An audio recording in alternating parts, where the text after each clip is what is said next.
আমি একজন দর্জি। একদিন যখন একটি মেয়ের মাপ নিতে শুরু করি, তখন মেয়েটি তার ড্রেস ছিঁড়ে চিৎকার করতে শুরু করে দেয়। লোকজনের ভিড় জমলে মেয়েটি বলে, এই দর্জি আমার ইজ্জত নষ্ট করার চেষ্টা করেছিল।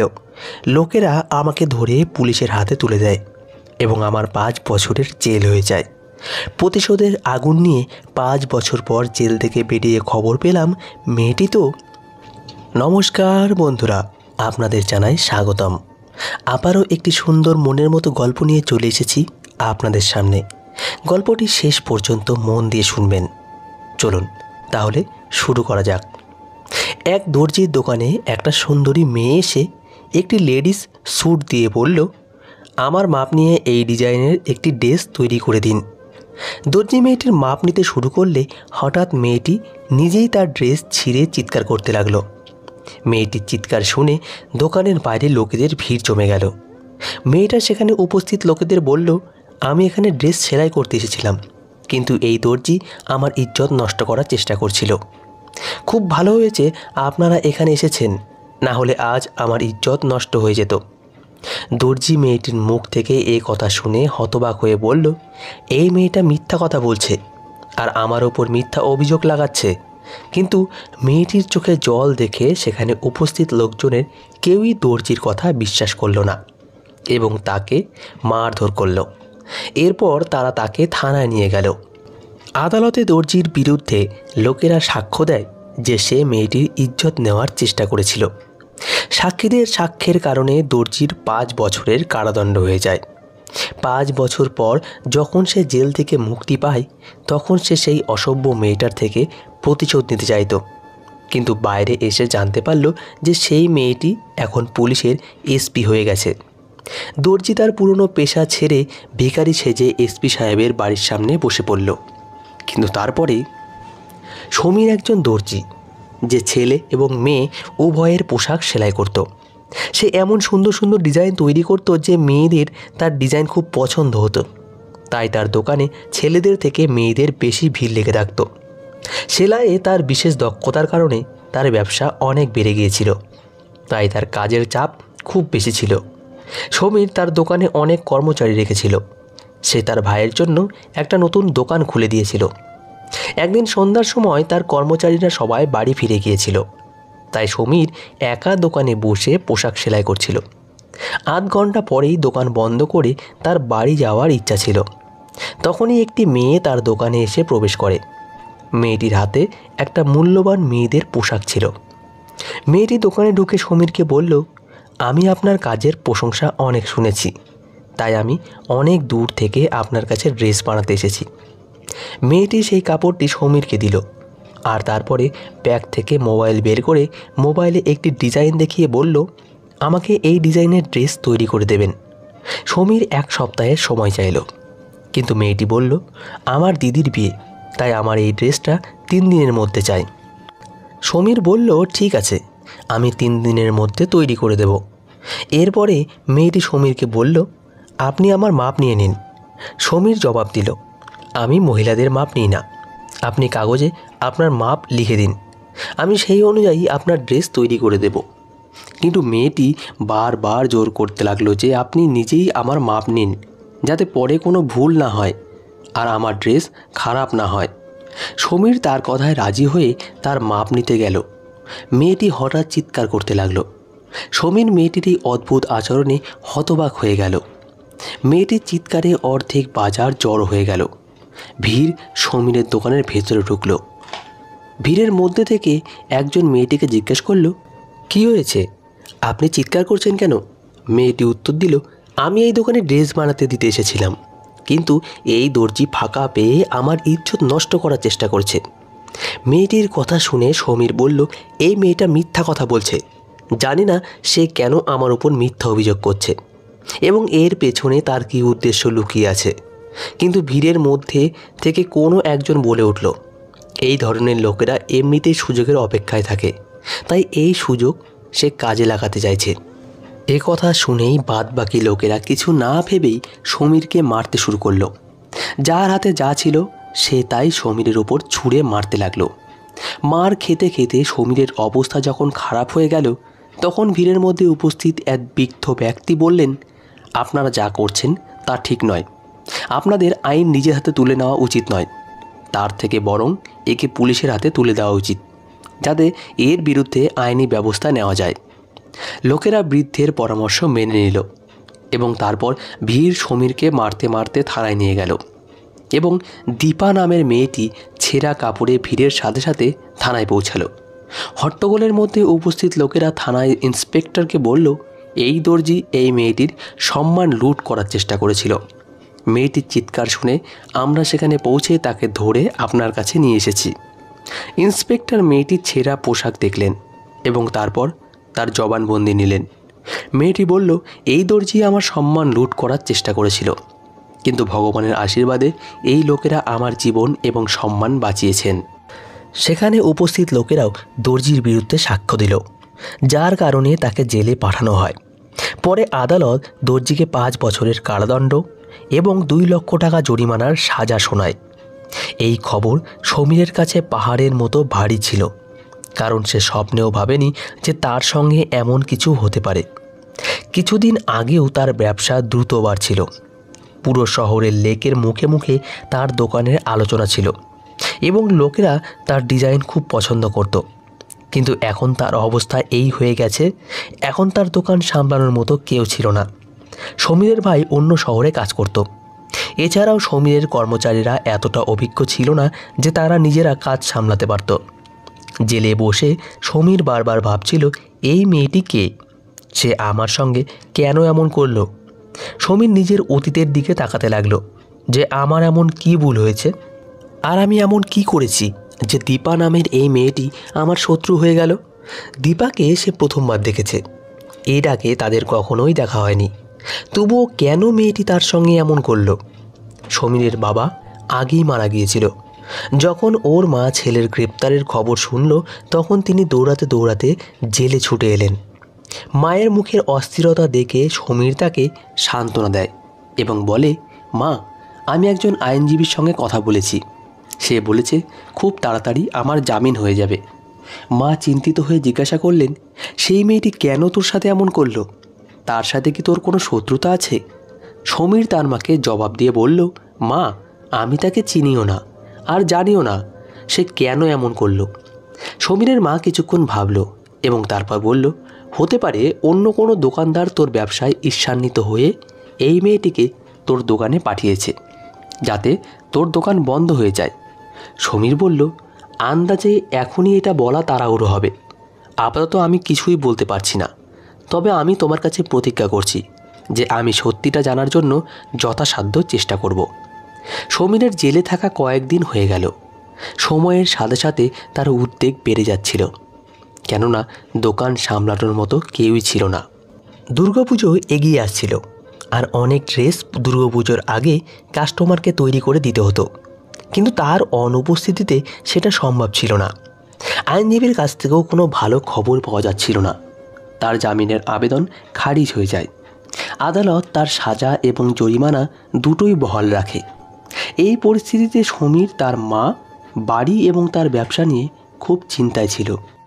জেলে প্রতিটি দিন তার কাছে কয়েক যুগ বলে মনে হচ্ছিল এবং 5 বছর তার কাছে 50 বছরের মতো দীর্ঘ মনে হচ্ছিল।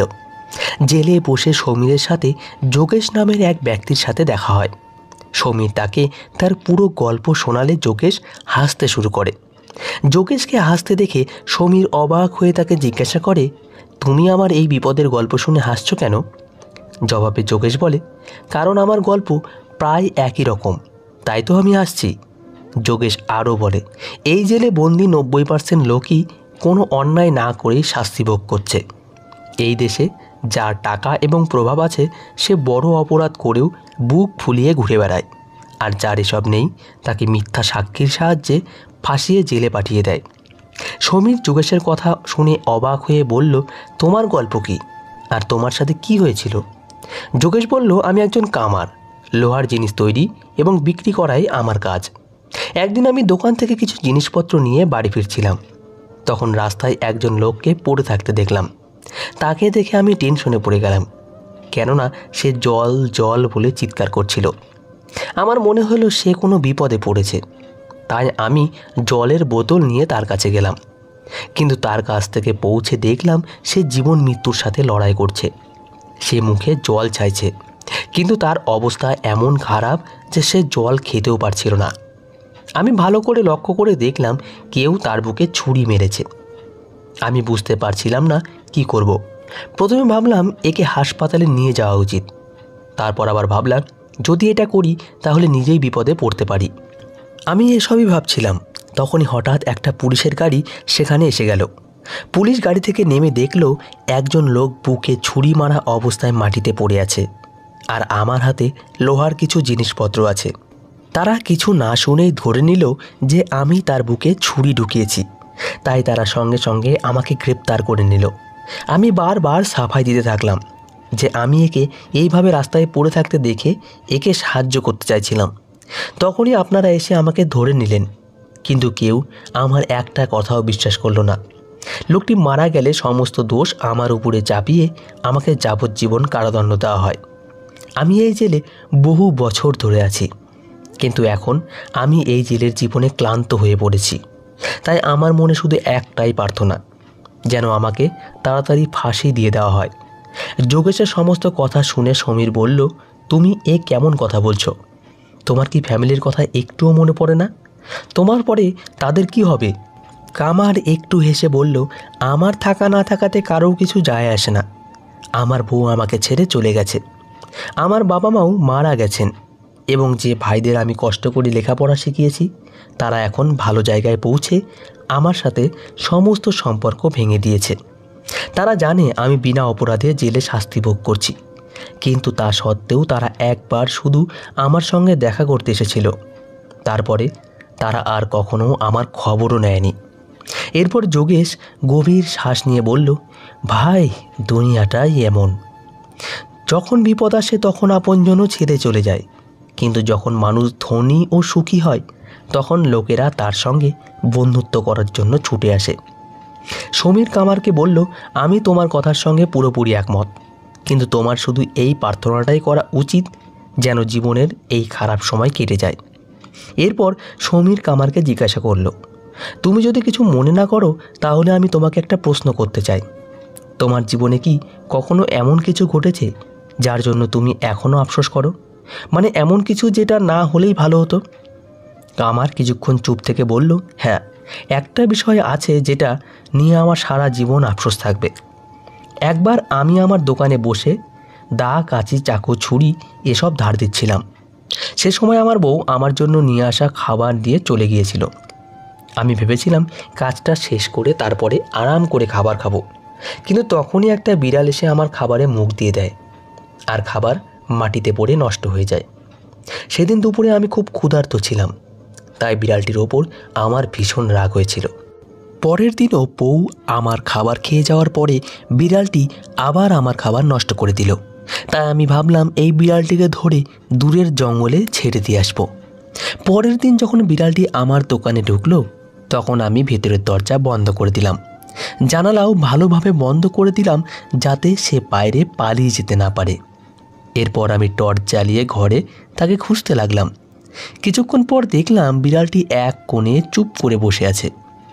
এরপরে যখনই বিড়ালটিকে ধরতে গেলাম তখন সে জোরে লাফ দিয়ে সোজা চুল্লিতে পড়ে গেল। বিড়ালটিকে চুল্লিতে পড়তে দেখে আমার হুঁশ উড়ে গেল, আর আমি সঙ্গে সঙ্গে তাকে বাঁচাতে চাইলাম, কিন্তু অনেক চেষ্টা করেও তাকে বাঁচাতে পারিনি। এই ঘটনার জন্য আমার খুব আফসোস হচ্ছিল, কেননা আমি যদি তাকে ধরার চেষ্টা না করতাম তাহলে বেচারি বেঁচে যেত। এই ঘটনার কয়েকদিন পরে যখন আমি আমার দোকানের ছাদে গেলাম তখন দেখলাম সেখানে 3টি মৃত বিড়াল ছানা পড়ে আছে। সেই বেচারারা তাদের মায়ের অপেক্ষায় বসেছিল, ভাবছিল তাদের মা তাদের জন্য খাবার নিয়ে আসবে, কিন্তু আফসোস তাদের মা আর এই দুনিয়ায় নেই, এবং মায়ের অপেক্ষায় সেই নিষ্পাপ খুদেরাও ক্ষুধায় ছটফট করে মারা গেছে। মাঝে মাঝে আমার মনে হয় কোনো দোষ না করেও আমি যে এই মামলায় ভয়ানকভাবে ফেঁসে আছি তার কারণ হয়তো সেই বিড়ালের অভিশাপ। এরপর কামার সমীরকে জিজ্ঞাসা করল, তোমার জীবনেও কি কখনো কোনো অনুশোচনা হয়েছে? সমীর জবাব দিল, না, আমার কোনো কিছুর জন্য অনুশোচনা নেই, শুধু কিছু মানুষ আমার জীবন থেকে চলে গেছে, যাদের অভাব আমি আজও অনুভব করি। দিন রাত কেটে গেল এবং কখন যে 5 বছর কেটে গেল তার টেরই পাওয়া গেল না। আজ সমীরের জেলের শেষ দিন ছিল। সে কামারকে জড়িয়ে ধরল।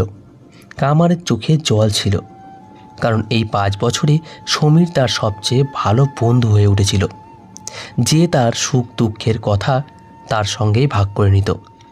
সমীর এখন জেল থেকে মুক্ত, কিন্তু তার মনে দীপার প্রতি প্রতিশোধের আগুন জ্বলছিল।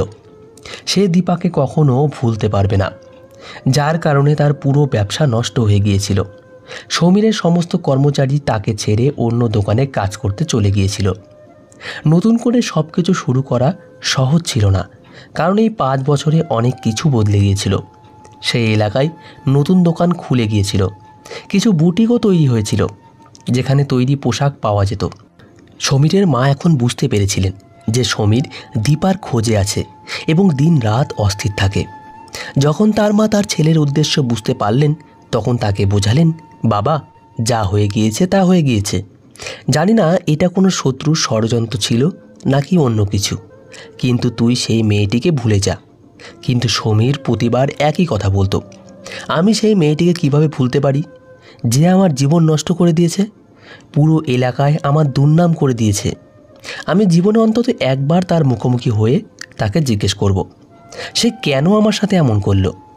সমীর কয়েক মাস ধরে দীপাকে অনেক খোঁজার চেষ্টা করলো, কিন্তু তাকে কোথাও খুঁজে পাওয়া গেল না।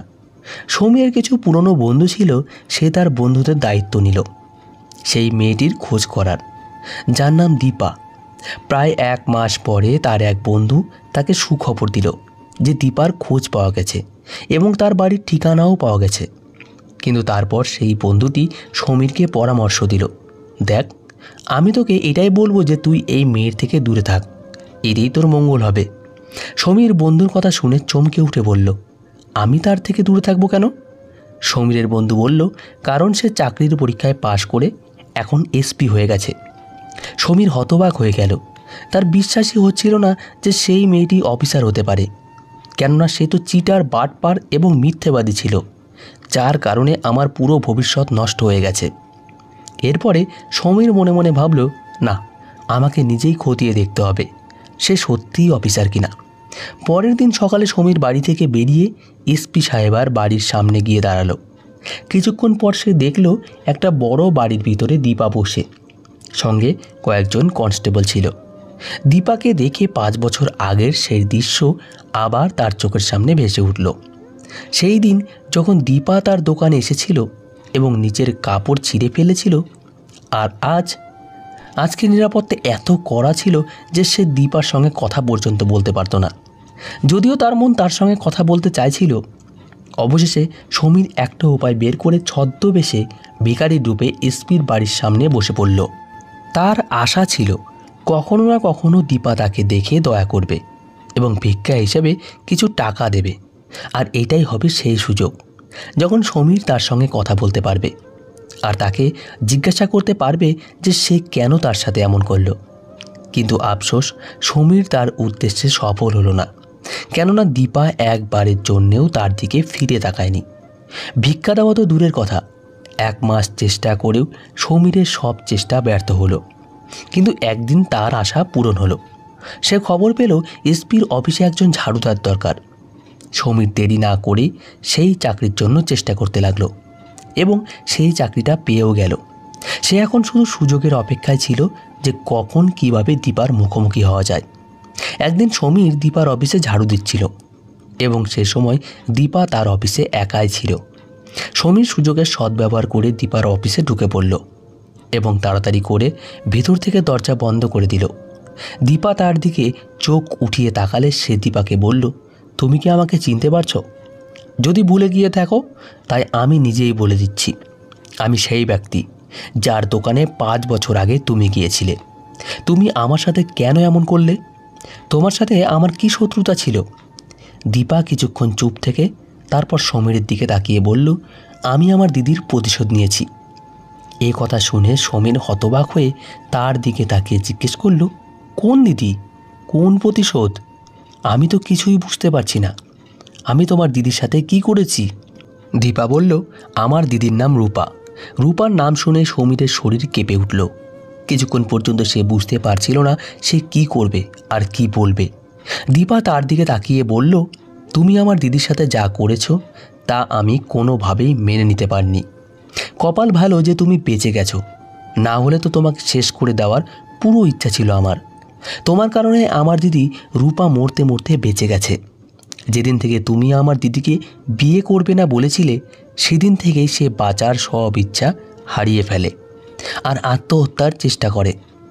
সমীর বলল, আমি তো বিয়ে করতে চাইতাম, কিন্তু রূপা আমাকে বিয়ে করতে অস্বীকার করেছিল।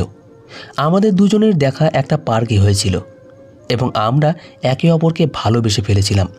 তারপরে যখন আমি রূপার বাড়িতে আমার মাকে বিয়ের প্রস্তাব নিয়ে পাঠিয়েছিলাম, তখন আমার মা কাঁদতে কাঁদতে ফিরে এসে বলেছিল তারা শুধু বিয়ের প্রস্তাব প্রত্যাখ্যান করেনি, বরং আমাকে অপমান করে বাড়ি থেকে তাড়িয়ে দিয়েছে। এরপরে সমীর রূপাকে ফোন করে, কিন্তু তার নম্বর বন্ধ বলছিল। সমীর এরপরে যতবার ফোন করেছে ততবারই রূপার নম্বর বন্ধ পেয়েছে। এই ঘটনার পর সমীর রূপাকে ভুলে গিয়েছিল, কিন্তু আজ 6 বছর পর দীপার মুখ থেকে এই সত্যিটা জানতে পারল যে সে আসলে সমীরের মাই এই প্রস্তাবে না করে এসেছিলেন। তিনি রূপার পরিবারের সদস্যদের বলেছিলেন, আমরা সমীরের বিয়ে অন্য কোথাও ঠিক করে ফেলেছি। আমার ছেলের বড় দোকান আছে আর তোমরা তো ভাড়া বাড়িতে থাকো, তোমরা তোমাদের মেয়েকে ঠিকমতো যৌতুকও দিতে পারবে না, তাই আমি এমন মেয়েকে আমার বাড়ির বউ করতে পারবো না। এরপরে দীপা আরও বলতে লাগলো যে সেই দিনই আমি প্রতিজ্ঞা করেছিলাম আমি কঠোর পরিশ্রম করে এই সমাজে নিজের একটা পরিচয় তৈরি করব। কারণ এই দুনিয়ায় গরিবের কোনো সম্মান নেই, সবাই টাকাকেই সম্মান করে। দীপার মুখ থেকে এ কথা শুনে সমীর ছুটে বাড়িতে গিয়ে মাকে জিজ্ঞেস করল, মা, তুমি আমার সাথে কেন এমনটা করলে? তোমার কাছে কি ছেলের সুখের চেয়ে টাকাই দামি? সমস্ত কথা শুনে সমীরের মা লজ্জিত হয়ে কাঁদতে কাঁদতে বললেন, বাবা, আমাকে ক্ষমা করে দে, আমার খুব বড় ভুল হয়ে গেছে। আমি আমার বান্ধবীর মেয়েকে এই বাড়ির বউ করতে চেয়েছিলাম, কিন্তু তুই রূপাকে ভালোবাসতে শুরু করেছিলি, এই কারণেই আমি এসব করে ফেলেছি। কিন্তু এখন আমি আমার ভুলের প্রায়শ্চিত্ত করতে চাই আর আমি নিজে গিয়ে রূপার কাছে ক্ষমা চাইব। সমীর তার মাকে নিয়ে রূপার বাড়িতে গেল। রূপা এখনও বিয়ে করেনি। সমীরের মা তার কাছে ক্ষমা চাইলেন। এভাবে রূপা আবার সমীরের জীবনে ফিরে এলো। দুজনে একে অপরের কাছে তাদের মনের সমস্ত অভিযোগ জানালো আর তারপরে তারা একে অপরকে বুকে জড়িয়ে নিল। আমি সব সময় ভগবানের কাছে প্রার্থনা করি যেন কারো ভালোবাসায় ধন সম্পদ বা দারিদ্র্য বাধা না হয়ে দাঁড়ায়। তো বন্ধুরা, আজকের গল্পটি এই পর্যন্তই। আশা করি আপনাদের এই গল্পটি খুব পছন্দ হয়েছে। গল্পটি পছন্দ হলে ভিডিওতে একটি লাইক করবেন আর আমার চ্যানেলে নতুন হলে অবশ্যই সাবস্ক্রাইব করে রাখবেন। দেখা হচ্ছে পরবর্তী কোনো ভিডিওতে। ততক্ষণে সবাই ভালো থাকবেন, সুস্থ থাকবেন। ধন্যবাদ।